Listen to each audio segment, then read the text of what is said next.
자, 안녕하십니까. 반갑습니다. 한국사입니다. 자, 오늘은 124페이지부터 경제사로 넘어갑니다. 우리가 보통 이제 근현대사를 할 때 지금까지 정치사를 배운 겁니다. 그 다음에 경제사를 배우고 이어서 사회, 문화사 이런 식으로 편성이 되어 있어요. 이제 경제사인데 생각보다 이해하기 어려울 수 있으니까 여러분들이 이해를 잘 해주시면 좋을 것 같습니다. 하나하나 차례차례 가봅시다.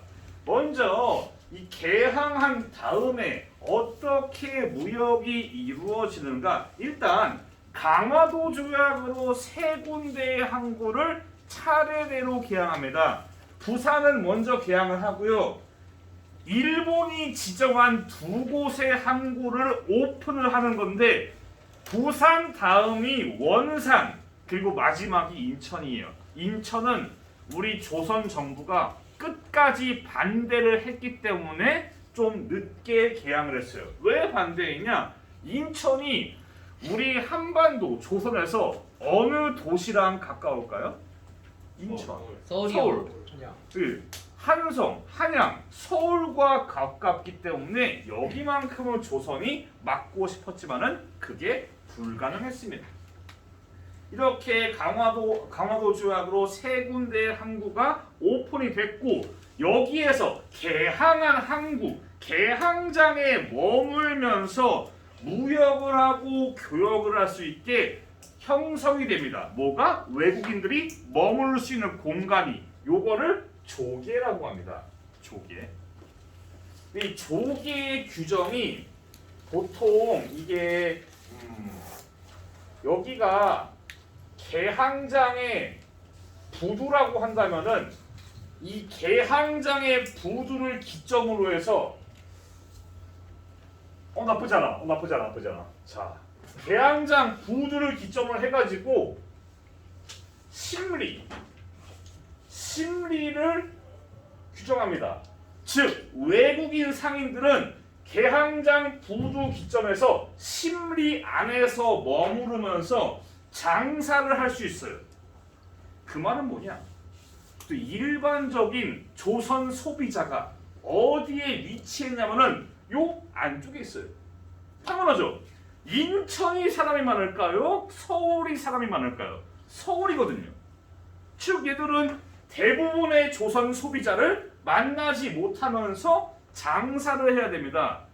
즉 여기는 교과서에 있는 구조인데 조금 복잡하게 되어 있고 이거를 확 줄여버릴게요. 3단계로. 자, 외국 상인이 있어요. 다시 쓸게요. 외국 상인. 그리고 조선 소비자. 이 내륙에 위치한 조선 소비자는 외국 상인을 만날 기회가 없어요. 외국 상인은 주로 일본이고. 그러면은 누군가 중간에서 중간 다리 역할을 해줘야 됩니다. 중간에서 조선의 중간 상인들이 낍니다. 외국 상인들이 가져온 물건을 조선의 중간 상인이 사서 이거를 내륙으로 들고 가서 조선 소비자한테 파는 겁니다. 이 시스템 이해했나요? 이거 나름대로 중요한 개념이에요. 즉 얘들은 내륙으로 못 들어오기 때문에 누군가의 도움을 받아야 돼요. 우리가 개항 이후에 일본이나 청, 서구 열강들이 이제 막 경제 침략을 할 때 이 시기에 선입견으로 일본 상인들이 막 들어올 테니까 조선 상인 다 망했다 라고 여길 수 있는데 가운데에 있는 사람들은 여기에서 나름대로 꿀 빨면서 부를 얻습니다.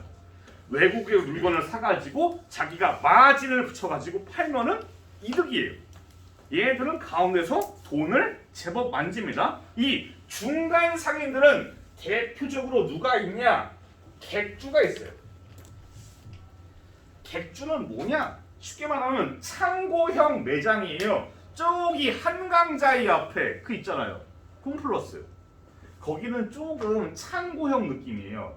그렇다고 완전 코스트코 이런 느낌 아닌데 약간 마이너한 창고형 느낌이에요.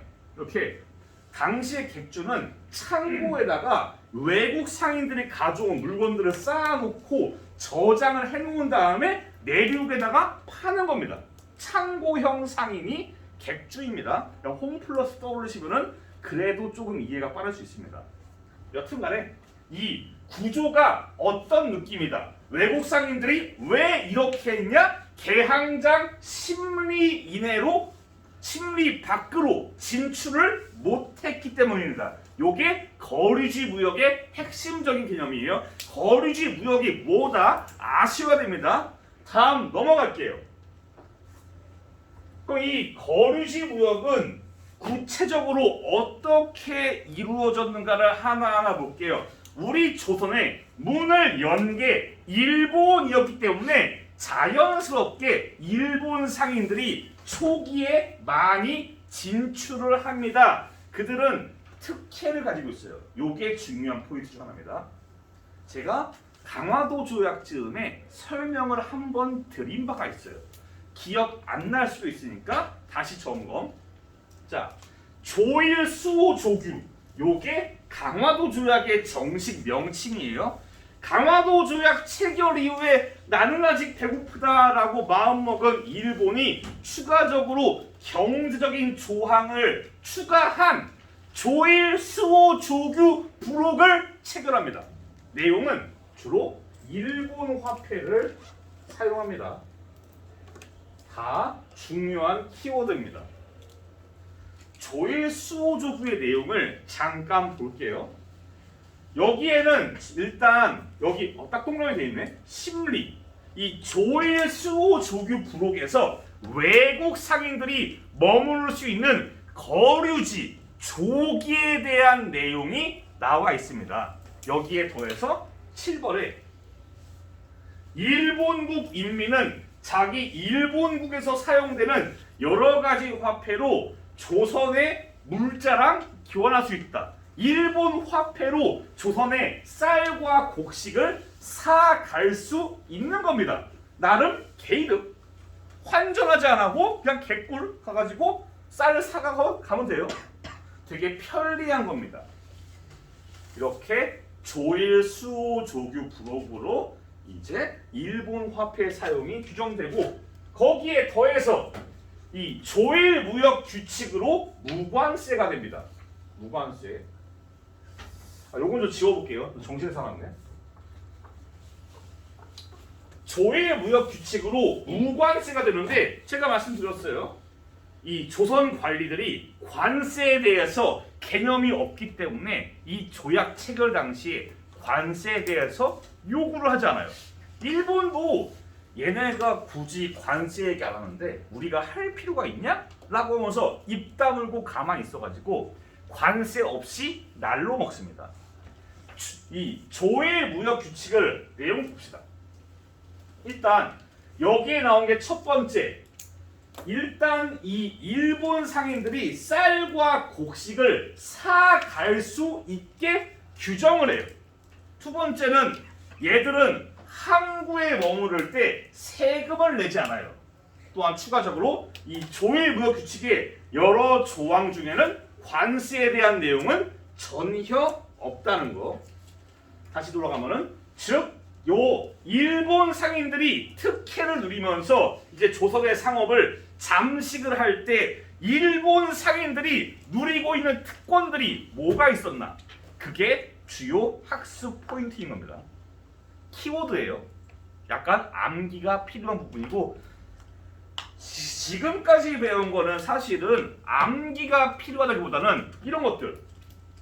암기라기보다는 흐름이에요. 아, 당시에 내륙으로 못 들어가는 외국 상인들은 당연히 중간 상인을 속했구나. 이런 식의 흐름인데 이런 키 포인트들은 어느 정도 외우셔야 된다는 것. 자, 그럼 우리 조선은 일본 상인과 어떻게 교역을 했나?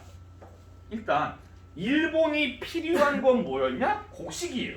그리하여 조선의 쌀과 잡곡, 쌀, 콩, 보리 이런 곡식들을 사갑니다. 그리고 뭘 판매하냐? 일본이 아직 메이드 인 재팬을 팔 정도의 기술력이 발달하지 않았어요. 당시에 전 세계에서 세계 최고의 면 제품이 뭐였냐? 영국산이에요. 영국산. 우리는 지금은 현재는 핸드메이드가 오히려 비쌉니다. 수공업. 직접 만든 게 비싸요.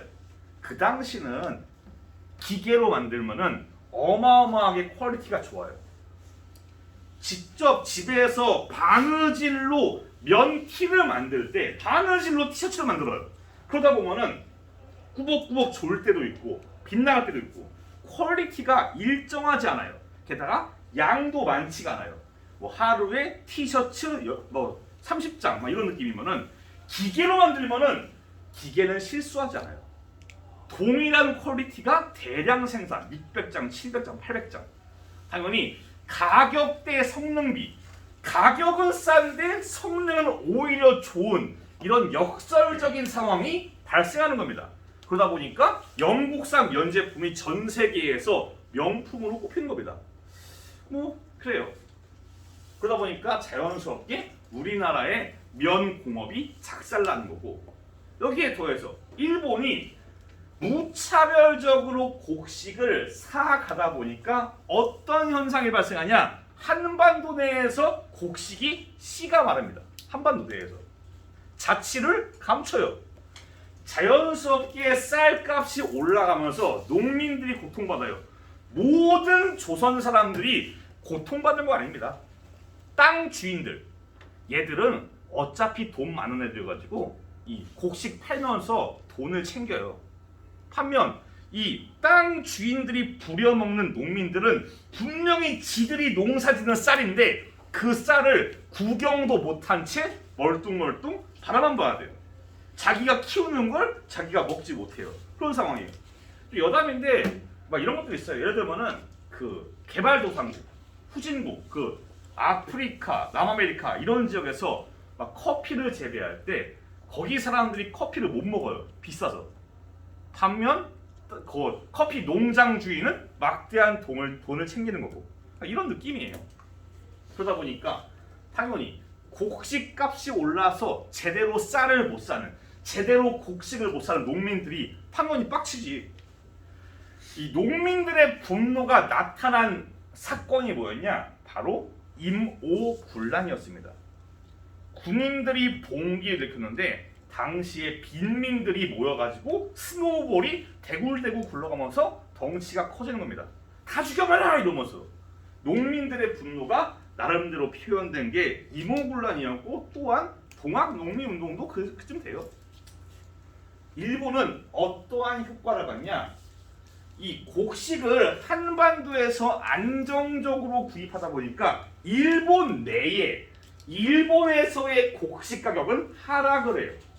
물가가 내려갑니다. 물가가 낮은 상태로 유지를 해요.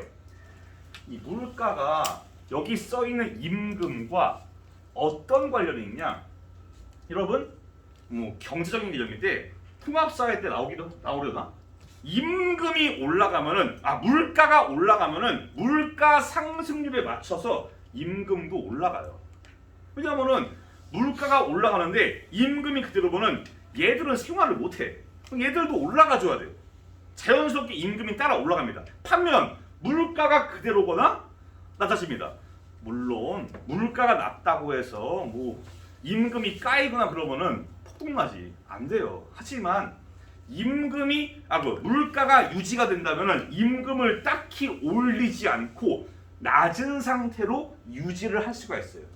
즉 일본은 앞마당 미네랄 멀티력인 한반도에서 쌀과 곡식을 열심히 사가지고 그걸 바탕으로 저임금을 통해서 산업화를 맞춥니다. 이 저임금이 공업화에 매우 유리해요. 자, 물건을 팔 때 이득을 벌기 위해서 어떻게 해야 되냐? 단가를 깎아야 됩니다. 이 단가를 깎기 위해서 가장 편한 게 임금이에요.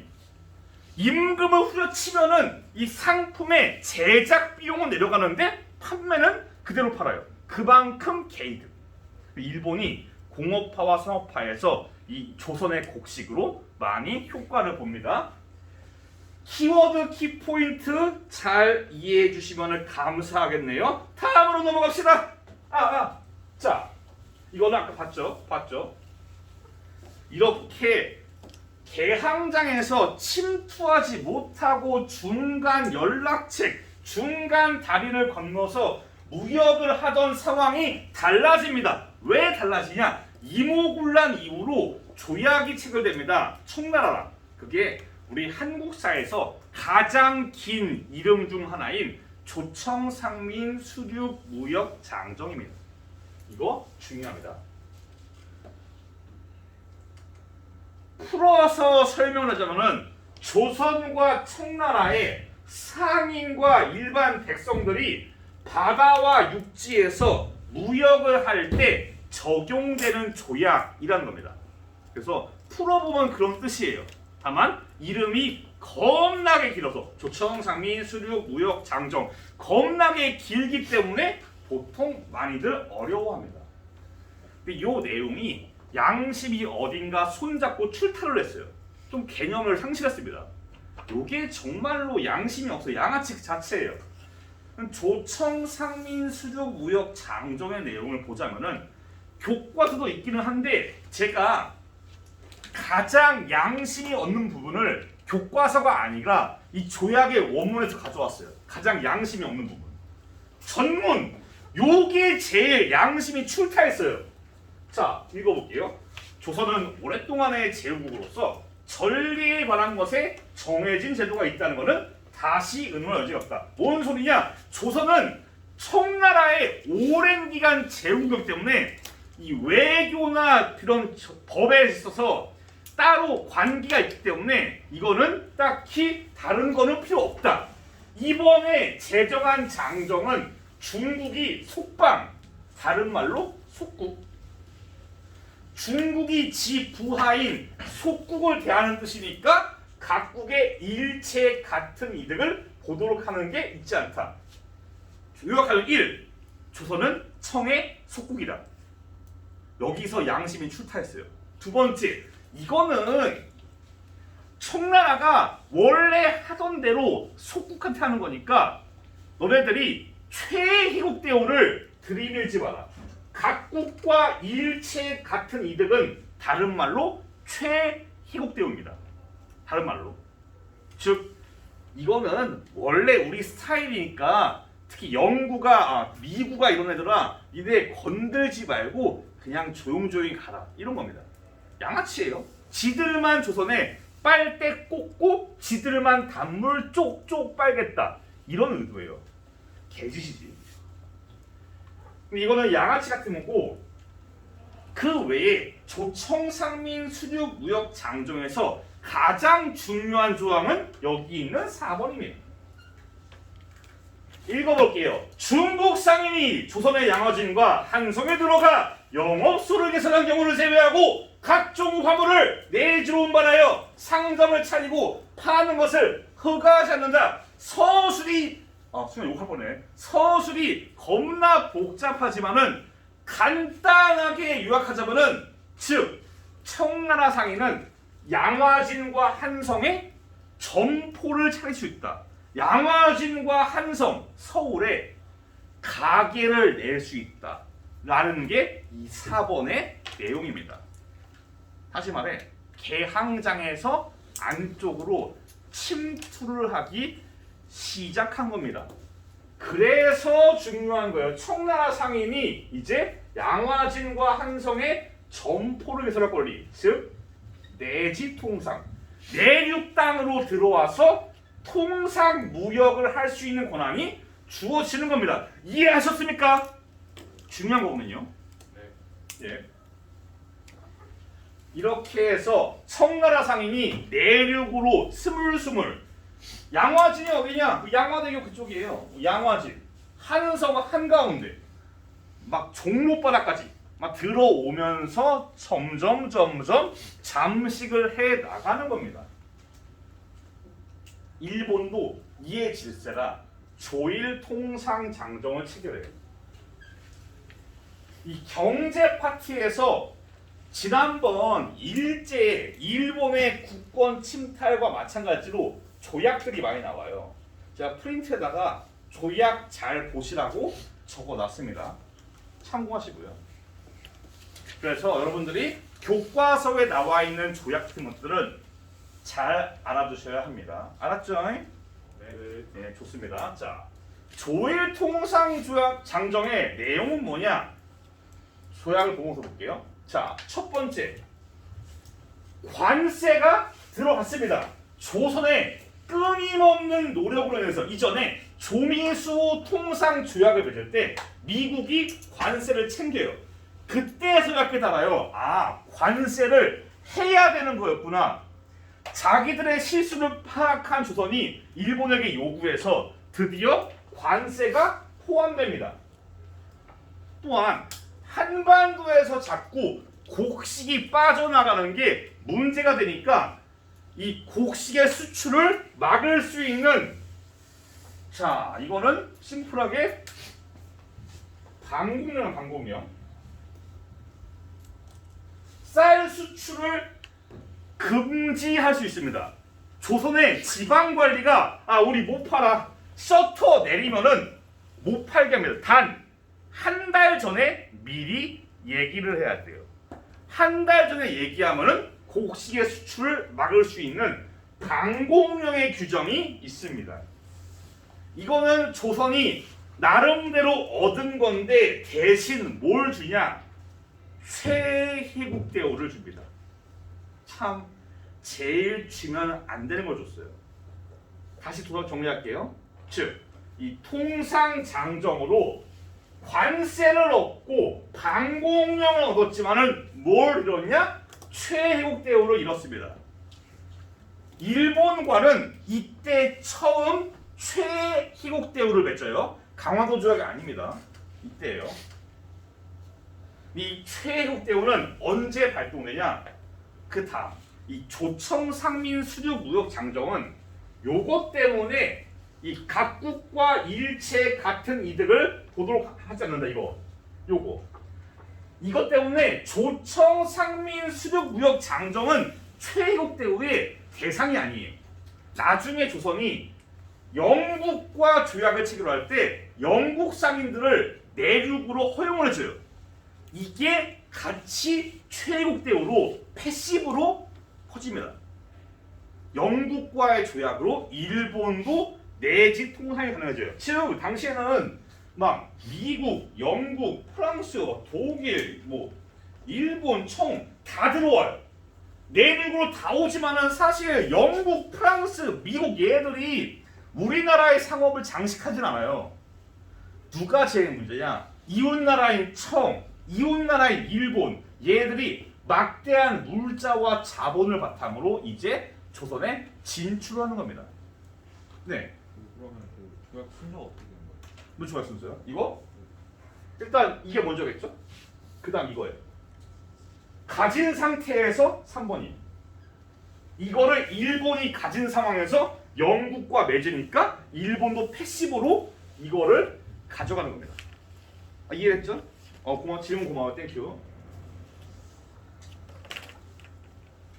내지 통상에 대한 이런 과정이었습니다. 이 시기에 어떻게 내지 통상이 전개가 되었냐? 많이 힘듭니까? 좀 힘들어 보이시는데, 자, 기운들 내시고, 이 시기에는 아무래도 이 이모군란 이후부터 청나라의 간섭이 세지기 때문에 청나라 상인들도 많이 활동을 합니다. 이모군란 이후부터 이들은 가격 경쟁력을 많이 갖추고 있어요. 이 원래 면제품이 영국산 면제품이 영국이 상하이에 팔아요. 일본 상인이 상하이에서 사가지고 와서 파는 겁니다. 즉 일본 상인은 소매상, 상하이는 도매상이에요. 그런데 상하이의 청상인들이 그거를 그대로 들고 와서 조선에 파니까 한 단계가 없잖아요. 도매가 싸요, 소매가 싸요? 도매가 싸지. 당연히, 그렇죠? 그러니까 이 청나라 상인들의 물건이 일본에 비해서 가격 경쟁력을 갖추고 있어요. 이걸 바탕으로 이제 일본에 대해서 앞서면서 조선의 상업을 점점 잠식해 나가는 겁니다.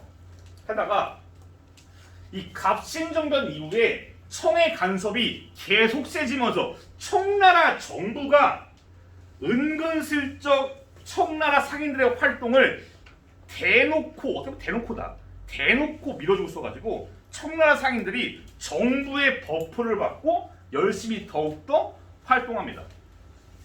이렇게 청상이 들어오고, 원래 일본 상인이 있고 청상이 들어오고, 이 둘이서 내부에서, 조선 내부에서 상업 경쟁이 활발하게 이루어지는 겁니다.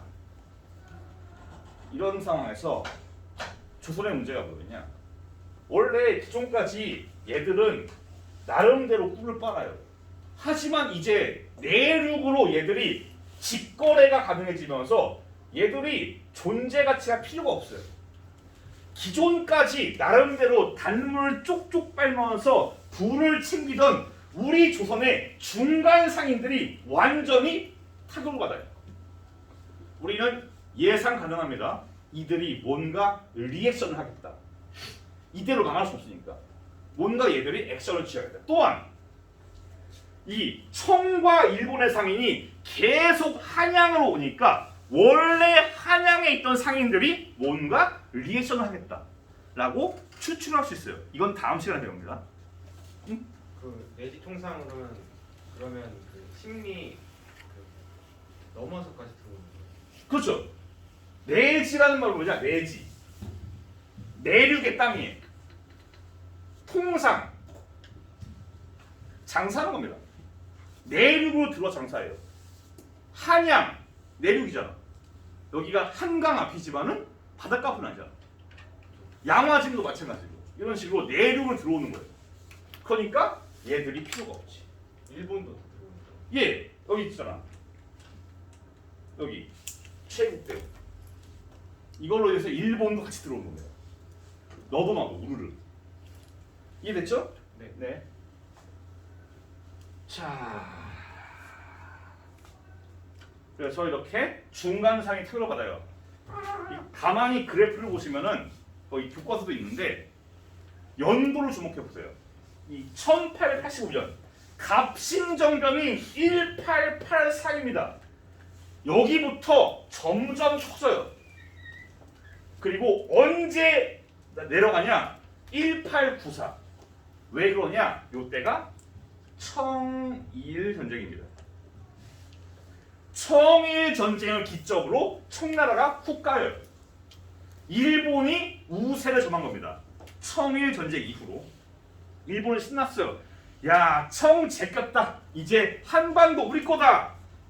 라고 하는데 러시아가 응 아니야? 라고 하면서 삼국 간섭 벌이고 을미사변했지만은 아관파천, 이렇듯 아관파천으로 일본의 영향력이 가라앉고 누가 떠오르냐? 러시아가 떠오릅니다. 자, 이 경제사, 지금 배우는 경제사는 시기별로 이해하는 게 좋아요. 첫 번째 시기가 거류지 무역 시기, 두 번째 시기가 내지 통상 시기, 세 번째는 러시아의 영향력이 확대된 이후입니다. 열강에 의한 이권 침탈기. 이권은 뭐냐? 이권은 경제적으로 이로운 권리예요. 경제적으로 이득. 뭐 예를 들면은 삼림 채벌권, 광산 채굴권, 물고기를 잡는 어업 권리, 이런 것들이 이권의 하나입니다. 이런 것들을 아관파천 이후에 열강들이 너도 나도 먹어댑니다. 먼저 러시아. 러시아는 뭐 군사 고문, 경제 고문 이런 것들을 파견해서 뭐 재정 고문 파견해가지고 대한제국에 대해서 영향력을 계속 확대해 갑니다. 또한 여기 보이시는 거기 126페이지 있어. 126페이지, 126페이지 지도가 있는데 보시면은 뭐 압록강 삼림 채굴권, 두만강 삼림 채굴권, 울릉도 삼림 채굴권, 이런 식으로 각종 이권들을 러시아가 가져갑니다. 미국은 운산의 금광을 가져가요. 요게 좀 많이 얼테이가 없어요. 좀 126페이지 왼쪽에 잘 나와 있는데 읽다 보면 화가 납니다. 어이가 없어. 자, 미국인 선교사이면서 의사인 알렌이 있어요. 알렌. 이 사람이 세브란스 병원을 만든 사람인데 이 알렌이 갑신정변 때 칼 맞고 뒤지기 전에서 민영익을 살립니다. 당시 민씨 일파의 최고 중 하나였던 민영익을 살려요. 고맙잖아. 민영익이 알렌을 밀어줍니다. 알렌이 전격적으로 고종을 치료해주는 고종을 담당하는 어의가 됩니다. 서양인 최초 어의가 돼요. 어마어마한 혜택입니다. 고종도 알렌에 대해서 많이 밀어줍니다. 게다가 자기 가문 사람인 민영익을 도와준 알렌을 민씨, 민비, 명성황후, 민비가 싫어할 리가 없어요. 어마어마하게 밀어줍니다. 이 민비가 뭘 주냐? 알렌한테 고맙다고 운상금광을 채굴권을 줍니다. 공짜로 줍니다. 네? 공짜로 넘겨요. 이거 채굴권을 채굴권을요? 넘겨요. 왜 채굴권? 명분이 알렌이 10년간 열심히 일했으니까 10년 근속 포상으로 주는 거예요, 이거를. 와. 근데 알렌이 이거를 투자를 못해요. 선교사이면 의사야. 광산을 팔 돈은 없어요. 이거를 다른 사업가한테 파는 겁니다. 기가 막힌 일이에요, 참. 이 알렌한테 또 뭘 주냐? 이 채굴을 할 때 세금을 면제합니다. 거기 있어요. 설비, 자재비, 통관, 법인세, 소득세 면제. 126 위에서 왼쪽에 있어요. 그냥 주는 겁니다, 그냥. 개판이야. 이 운산금광이 그냥 금광도 아니야. 한반도 최고입니다. 거기 그래프 보시면은 운산금광의 순이익이 1,400만 달러인데 이게 지금 돈으로 2억에서 3억 달러예요. 네? 달러. 달러. 와. 2억에 3억 달러라고. 이게. 2에서 3천에서. 이거는 나라 빚 털어요. 근데 이거를 그냥 넘긴 겁니다. 이러니까 이 알렌이라는 사람이 그 외에도 각종 이권을 팔아 넘깁니다. 사실은 드라마에서 알렌이 참 좋은 사람은 나오는데 보통 이렇게 참 선교사와 의사의 탈을 쓴 이권 판매자예요, 거의. 그 외에도 철도, 전기 이런 것들은 우리가 다다음 시간에 근대 문물을 할 때 제가 다시 언급을 할게요. 뭐 한성 전기회사 이런 거를 세워요. 지금의 한전. 자, 일본도 청일 전쟁 이후에 계속 이권을 확대하는데 일본이 가장 집중한 게 뭐냐? 철도예요. 그들이 장차 만주에서 쌈박질을 할 때 또는 한반도의 곡식을 운반할 때 만주로 가기 위한 철도 자원과 곡식을 운송하기 위한 이런 식으로 철도 부설권을 일본이 현안이 돼가지고 열심히 매입합니다. 그래서 경부선, 경인선, 경의선, 경원선까지 나중에 경원선 이것까지 다 싹 다 장악하는 겁니다. 철도를 장악해서 이 철도를 바탕으로 일본이 침략을 이어가는 겁니다. 이 철도가 언제 개통되었는가는 다다음 시간에 배울게요. 다다음 시간에 근대 문물을 할 때 철도의 개통 연도와 함께 배우겠습니다. 네. 세계는 있잖아요. 네. 이 경의선 부설 건데 어떻게 프랑스에서 일본으로 넘어갔다는 게 예. 이권이 넘어갔다는 거예요. 원래 프랑스가 샀는데 프랑스가 매수를 하다가 돈이 없어요. 그럼 프랑스가 팔 사람은 없어요. 그 이거를 넘겼어요, 대한제국에. 이거를 일본이 그냥 가져간 겁니다. 헐값에. 프랑스가 대한제국에 넘기고 이걸 일본을 가져갔어요. 처음엔 프랑스였어요. 즉 일본이 혈안이 돼가지고 미국한테, 프랑스한테 혹은 우리 대한제국한테 부설권을 산 겁니다. 이해됐죠? 자, 운산금광 나름대로 중요한 키워드입니다. 나름대로는. 근데 사실은 여기가 크게 어려운 내용은 없어요. 이게 다 철도 부설 이런 게 근대 문물로 넘어가면서 어려워집니다. 지금은 그냥 열강들이 이권을 삥 뜯었구나 라고 알 수 있어요. 자, 마지막 127페이지. 그럼 본격적으로 일본이 우리 대한제국의 경제를 어떻게 마지막에 침략했는가? 먼저 금융이에요. 금융, 재정, 경제 이런 겁니다. 자, 금융. 물론 뭐 개항 이후에 계속 조선과 대한제국의 금융에 대해서 침략하려는 시도가 있었는데 가장 임팩트가 있고 가장 중요하고 오늘 배운 것 중에서 가장 학습 키워드가 센 것은 여기 있습니다. 제1차 한일협약으로 고문 투입하던데요. 스티븐스랑 메가타. 외교고문 스티븐스, 재정 메가타. 이 메가타가 무슨 짓을 하냐? 화폐 정리 사업을 해요. 말 그대로 화폐를 정리하는 겁니다. 무슨 화폐? 백동화라던가 구화폐, 엽전 이런 것들. 과거에 대한제국이 이 광무개혁을 하면서 백동화를 만들었는데 요게 역대급 쓰레기입니다. 대한제국이 화폐를 막 만들고 싶은데 여의치가 않아요. 그래서 얘들이 돈이 있는 사람한테 화폐 만들 권리를 팔아버립니다. 지금 비교하면은 우리가 SK, 삼성, LG한테 화폐 만들 권리를 파는 겁니다. 얘들은 신명나게 막 찍어내요. 이게 멀쩡하면 몰라요. 멀쩡하지도 않아. 이 당시에 백동화의 70%가 위조지폐, 위조화폐, 쓰레기, 함량 미달 이런 겁니다. 나라 유통되는 거에 70%가.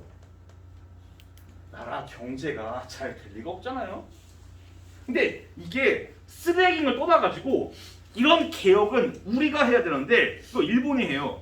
일본이 야 대한제국아 입에 백동화 쓰레기니까 교환하자.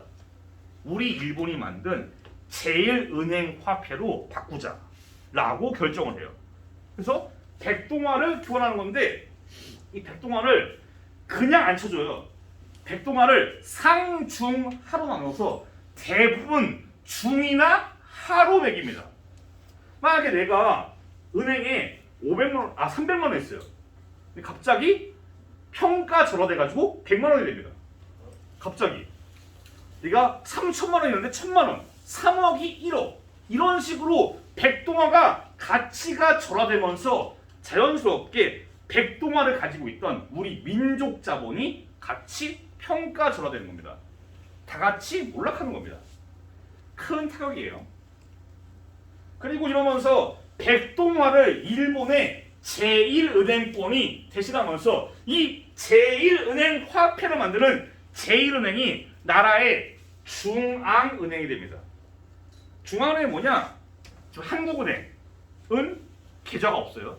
거기는 무슨 업무냐? 나라의 국고를 관리하고 화폐를 만들어요. 요거를 중앙은행이라고 해요. 즉 일본의 은행이 대한제국의 국고를 관리하고 대한제국의 화폐를 만들어요. 남의 나라 은행이. 꼬라지가 참 그렇습니다. 덧붙여서 일본은 대한제국한테 강제로 돈을 꿔줘요. 야야 돈 꿔봐라 이러면서 강제로 돈을 꿔줘요. 돈을 계속 꾸다 보니까 대한제국의 입지가 곤란해집니다. 아무래도 돈 꾼 사람은 꿔준 사람한테 잘못했습니다 이러면서 쭈구리 이렇게 됩니다. 자연스럽게 꾼 사람이 계속 갈구니까. 일본은 계속 강제로 돈을 꿔주면서 대한제국의 재정을 일본한테 매이기를 합니다. 어차피 나중에 먹을 거니까. 하여튼 그렇습니다. 그래서 차관도 강제 도입시키고 이거를 갚기 위해서 다음 시간에 뭐가 나오냐? 국채보상운동이 다음 시간에 나오는 거예요. 이게 일본의 금융침략. 마지막으로는 이제 토지 약탈입니다. 여기는 그렇게 외울 게 많지가 않습니다. 일본은 청일 전쟁 이후에 막 전라도 지역, 곡창지대로 유명한 전라도 지역의 토지를 막 약탈을 합니다. 근데 이제 이게 좀 더 본격화되는 게 러일 전쟁 시기예요. 우리가 배웠습니다.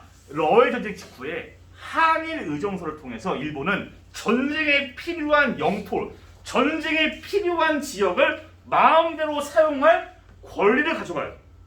이러면서 토지를 약탈하고 물론 돌려주지 않습니다. 한일 의정서 이후에 일본의 토지 약탈이 점점 심해집니다. 그때쯤에 러일전쟁 시기에 일본이 이런 얘기를 해요. 야야 대한제국아, 니네 안 쓰던 황무지 많더라. 그거 우리가 열심히 농지로 바꿔줄게. 농지로 바꿔가지고 돌려줄게. 라고 하면서 황무지 개관권 요구를 하는데 이거는 지난번에 배웠습니다. 누가 저지하냐? 보안회. 지난 시간에 보안회를 중요하게 배웠기 때문에 여기는 대충 넘어갑니다. 보안회가 일본의 토지 약탈을 저지합니다. 그리고 시간이 흐르고 흘러서 자 원래 대한제국이 광무개혁 당시에 뭐가 있었냐? 여기도 나와요 책에도. 외국인들의 토지 보유를 금지해요. 일본 애들이 하도 이지랄을 하니까 대한제국이 외국인들은 더 이상 한반도에서 땅 못 산다 막아버려요. 완전히 막아버립니다. 일본이 요거를 법을 취소시켜요. 외국인들의 토지 소유를 금지한 대한제국의 법을 완전히 밀어버리고 자기들의 토지 소유를 법적으로 합법화시킵니다. 그러면서 이제 대한제국의 토지를 야금야금 약탈합니다. 일본이 약탈한 토지는 어디로 가냐? 동양척식 주식회사에서 이 일본이 약탈한 토지를 관리합니다. 이 토지는 이제 일본에서 좀 못 사는 사람들, 일본에서 빈민들 이런 사람들한테 땅을 값싸게 임대해주거나 판매해가지고 일본에서 한반도로 농업 이민이 많이 와가지고 일본 내에 인구 과밀 현상을 낮추면서 동시에 한반도에서 일본의 활동을 강화하는 이런 효과를 가져옵니다.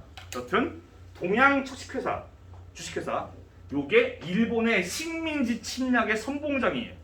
그러다 보니까 나중에 우리 의사들 폭탄 많이 맞습니다. 폭탄 맞고 총 맞고 여기가 원흉이에요. 원흉. 진짜 당시 악질이에요. 악질.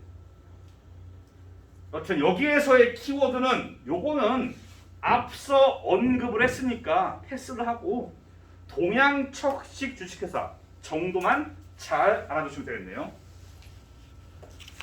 오늘 수업은 여기까지입니다. 다음 시간은 128페이지부터 지금까지 배워온 경제 침략에 대해서 우리 민족이 어떻게 대항하나, 어떻게 이에 대해서 저항을 하는가, 우리 민족의 리액션, 경제 구국 운동에 대해서 만나보겠습니다. 고생 많았습니다. 다음 시간에 뵐게요.